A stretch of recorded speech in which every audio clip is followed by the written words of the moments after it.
सुद्धा घातांक हे प्रकरण जे आहे ते आपण चांगल्या पद्धतीने समजून घेतलेलं आहे। आता आपण त्यावर परीक्षा देखील घेणार आहोत आणि प्रत्येक प्रश्नाचं उत्तर नक्कीच तुम्ही हे चांगल्या पद्धतीने देणार आहात।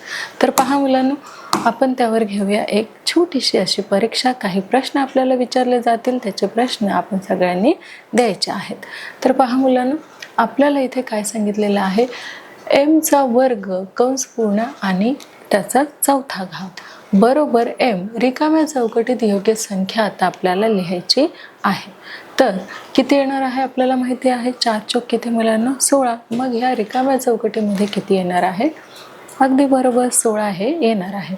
आणि ऑप्शन मध्ये आहे का बघा मुलांना, बघा पहिलं जे आहे m चा 35वा घात, m चा 16वा घात, m चा घन आणि m चा 8वा घात। तर आपले योग्य उत्तर काय आहे मुलांना, अगदी बरोबर 4 चौक 16 म्हणजे m चा 16वा घात हे आपलं योग्य उत्तर आहे।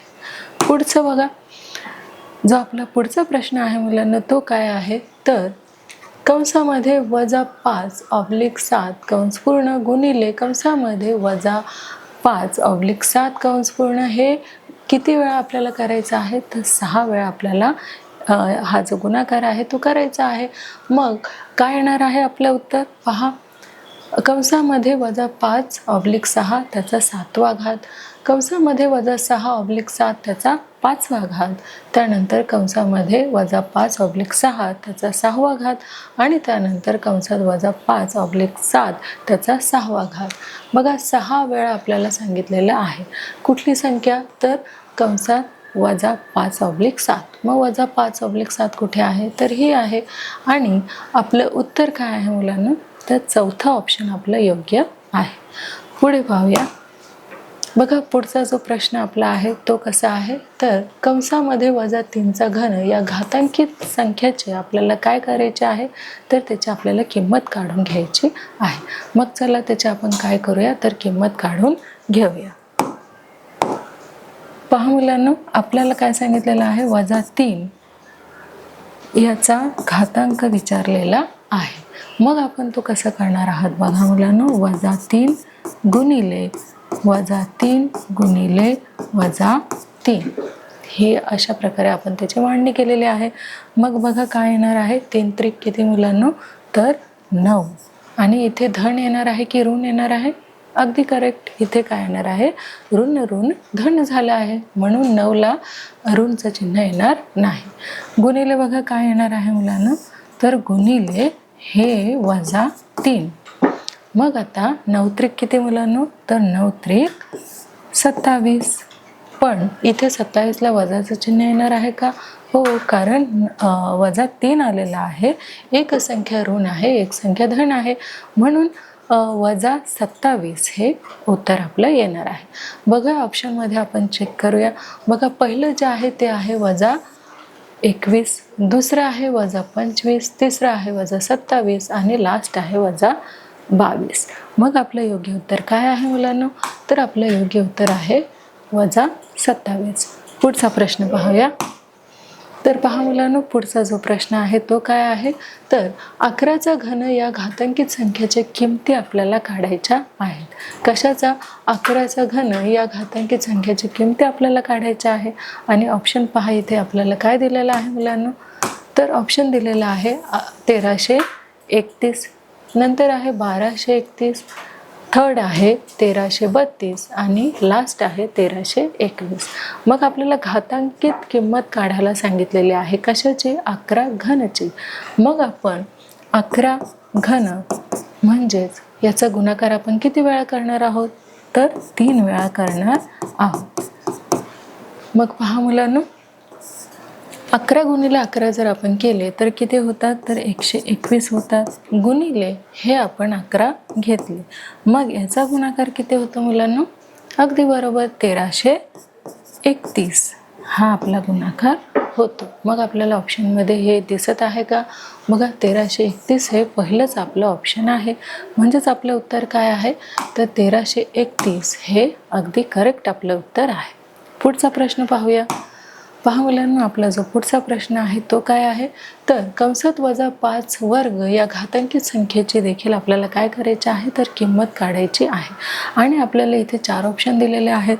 तर पहिला जो ऑप्शन आहे तो 20 आहे, सेकंड आहे 25, थर्ड आहे 23 आणि फोर्थ आहे मुलांना 22. आणि आपल्याला इथे 5चा वर्ग वजा 5चा वर्ग याची काय काढायची आहे, घातांकित किंमत काढायची आहे. बघा, वजा 5चा वर्ग याची काय काढायची आहे, घातांकित किंमत काढायची आहे. म्हणजे -5 गुणिले -5. आता इथे वजा वजा काय होणार आहे, तर अधिक होणार आहे. आणि 5 25. तर आपलं उत्तर काय आलेलं आहे, -5चा वर्ग आपलं काय आलेलं आहे, 25 आलेलं आहे. आणि ते ऑप्शनमध्ये आपल्याला दिसत आहे का, हो. तर सेकंड जे आहे ते आपलं योग्य उत्तर आहे. नेक्स्ट क्वेश्चन पाहूया. पहा, आपला जो पुढचा प्रश्न आहे तो काय आहे, तर कंसामध्ये x चा 5वा घात कंस पूर्ण त्याचा 7वा घात बरोबर x बरोबर या चौकटीमध्ये काय येणार आहे, तर रिकाम्या चौकटीत आपल्याला योग्य आन्सर आपल्याला लिहायचं आहे. आणि ऑप्शन बघा आपलं काय आलेलं आहे, तर आपलं ऑप्शन आलेलं आहे x बरोबर 35, x बरोबर 5, x बरोबर 3, x बरोबर 8. तर सांगा पहा मुलांना, आपलं योग्य आन्सर काय आहे, तर 7 35 म्हणजे x बरोबर काय आहे, तर x चा 35वा घात. म्हणजे आपलं योग्य उत्तर काय आहे, x चा 35वा घात हे आपलं योग्य उत्तर आहे. म्हणजे या चौकटीमध्ये आपल्याला काय लिहिता येणार आहे, 35 हे आपल्याला लिहायचे आहे. अगदी बरोबर. म्हणजेच आपलं योग्य उत्तर आहे पहिला ऑप्शन. नेक्स्ट क्वेश्चन घेऊया. पहा, आपला जो पुढचा प्रश्न आहे, जो आपला 7वा प्रश्न आहे तो बघा काय आहे, तर m गुणिले m गुणिले m गुणिले m किती वेळा आलेला आहे, 4 वेळा आलेला आहे. या घातांकित संख्येच्या आपल्याला काय करायचं आहे, घातांकित संख्येच्या रूपात लिहायचं आहे. तो 4 वेळा आलेला आहे. मग साहजिकच आहे m चा 4था घात असं आपलं उत्तर येईल. आणि ऑप्शन बघा आपल्याला काय दिलेला आहे, m चा पहिला घात, m चा दुसरा घात, m चा 4था घात आणि m चा घन. मग आपलं योग्य उत्तर काय आहे, m चा 4था घात. कारण हे किती वेळा आलेला आहे, 4 वेळा आलेला आहे, म्हणून m चा 4था घात. म्हणून आपलं उत्तर काय आहे, m चा 4था घात हे आपले योग्य उत्तर आहे. पुढचा प्रश्न पहा मुलांनो. कंसात 10चा 5वा घात आणि कंस पूर्ण त्याचा 6वा घात बरोबर ह्या चौकटीमध्ये 10चा कितवा घात येणार आहे. तर पहा, रिकाम्या चौकटीत आपल्याला योग्य जे आन्सर आहे ते आपल्याला चूज करायचं आहे.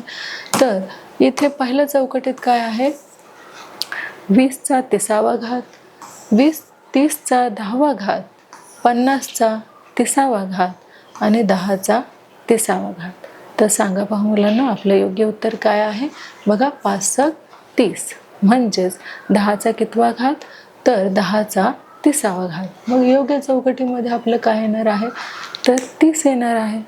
म्हणजे आपलं योग्य उत्तर काय आहे, 10चा 30वा घात हे आपलं योग्य उत्तर आहे. पुढचा प्रश्न पाहूया. तर पहा मुलांना, आपला जो पुढचा प्रश्न आहे तो आहे की 2/3 गुणिले 2/3 गुणिले हे असं 9 वेळा आपल्याला ही संख्या लिहत जायची आहे. मग आपल्याला ही घातांकित संख्येच्या रूपात लिहायची आहे. तर ते आपण कशी लिहिणार आहे, तर पहा मुलांना, 2/3चा वर्ग, 2/3चा 9वा घात, 2/9चा घन आणि 9/3चा वर्ग.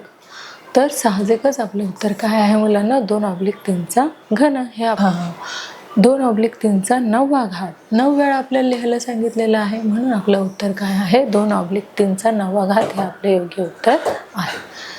पुढचा प्रश्न पहा मुलांना. आपला शेवटचा प्रश्न काय आहे की 8 गुणिले 8 गुणिले 8 घातांकित संख्येच्या रूपात आपल्याला लिहायचं आहे. आपल्याला काउंट करायचं आहे 8 किती वेळा आलेला आहे. बघा, 1 2 3 वेळा आलेला आहे. म्हणजेच इथे मुलांना आपल्याला 8 हे 8चा काय दिसणार आहे, तर घन म्हणजे 3रा घात. तो कुठे दिसत आहे ऑप्शनमध्ये. बघा, 8चा घन, 3चा 8वा घात, 2चा घन आणि 3चा घन. मग आपलं योग्य उत्तर काय आहे मुलांना, तर 8चा घन हे आपलं योग्य उत्तर आहे. आणि आपण त्यावर टिक केलेलं आहे. तर पहा मुलांना, अशा प्रकारे आपण प्रत्येक 10 जे प्रश्न आहेत ते सॉल्व केलेले आहे आणि सोडवलेले प्रश्न देखील 10 आहे आणि आपली प्रत्येक उत्तरे जी आहेत ती बरोबर आलेली आहे, म्हणजे आपल्याला आउट ऑफ मार्क्स मिळालेला आहे आणि एक देखील आपलं उत्तर चुकलेलं नाही। इथे आपण परीक्षा घेऊन घातांक हे जे प्रकरण आहे ते अधिक चांगल्या पद्धतीने समजून घेतलेलं आहे। तर पहा मुलांनो, आता आपण काय करणार आहोत तर घातांकाचे काही प्रश्न उत्तरे जे आहेत ते देखील आपण समजून घेणार आहोत। चला तर मग मुलांनो, प्रश्न उत्तराला आपण सुरुवात करूया। पहिला जो प्रश्न आपल्याला विचारलेला आहे तो सोपे रूप द्या असं सांगितलेलं आहे। मग त्याचं उत्तर बघा आपण कसे करणार आहोत तर याला सोपे रूप द्यायला सांगितलेले आहे, म्हणजे 7चा 8वा घात भागिले 7चा घन बरोबर काय येणार आहे मुलांनो, तर 8मधून आपल्याला 3 काय करायचे आहे, मायनस करायचे आहे। मग 8मधून 3 गेले किती राहिले तर 5 राहिले, म्हणून 7चा कितवा घन तर 5वा घात। 7चा कितवा घातांक तर 5वा घातांक हे आपलं योग्य उत्तर आहे। पुढचा प्रश्न घेऊया। पहा मुलांना, आपला जो पुढचा प्रश्न आहे तो काय आहे, सोपे रूप द्या। तर याला आपण बघा मुलांना सोपे रूप दिलेलं आहे 11 गुणिले 4चा वर्ग आपल्याला सांगितलेला आहे। मग 11चा वर्ग आणि 4चा वर्ग म्हणजेच दोन्हीही किती वेळा लिहायचं आहे तर 2 वेळा लिहायचं आहे। ही झाली आपली त्याची मांडणी। पुढचा प्रश्न पाहूया।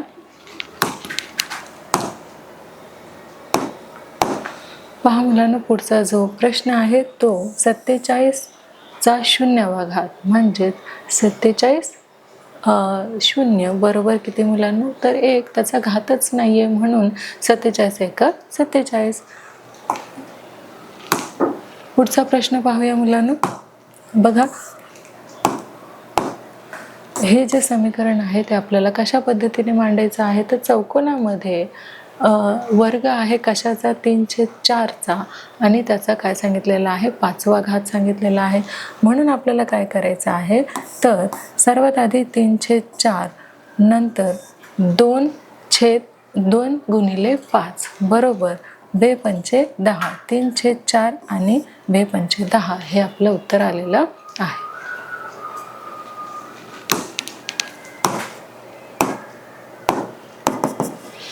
तर पुढचा जो प्रश्न आहे मुलांनो काय आहे, 36चा 1/2 घातांकित संख्येचा अर्थ आपल्याला लिहायचा आहे। तो काय आहे, 36चा 1/चा अर्थ 36चे वर्गमूळ असा आहे। बघा, 36चा 1/2चा अर्थ काय आहे तर 36चे वर्गमूळ। तर पुढे पहा मुलांनो, 1000चे 1/3 आपल्याला किमती काढायच्या आहेत। त्या काय आहे तर 36चा 1/2चा अर्थ 36चे वर्गमूळ आहे आणि मग 1000 1/3 हे वर्गमुळात आपण कसे लिहिणार आहोत तर वर्गमुळात 1000 आणि त्याचा वर्गमूळ जे आहे किती आहे तर 3 आहे। बरोबर किती येतात मुलांना तर 10 येतात। तर पुढचा जो आपला प्रश्न आहे तो आहे हवेत प्रकाशाचे चाल किती आहे तर हवेत प्रकाशाचे चाल जे आहे ते 30 लाख मीटर दर सेकंद सुमारे एवढी आहे।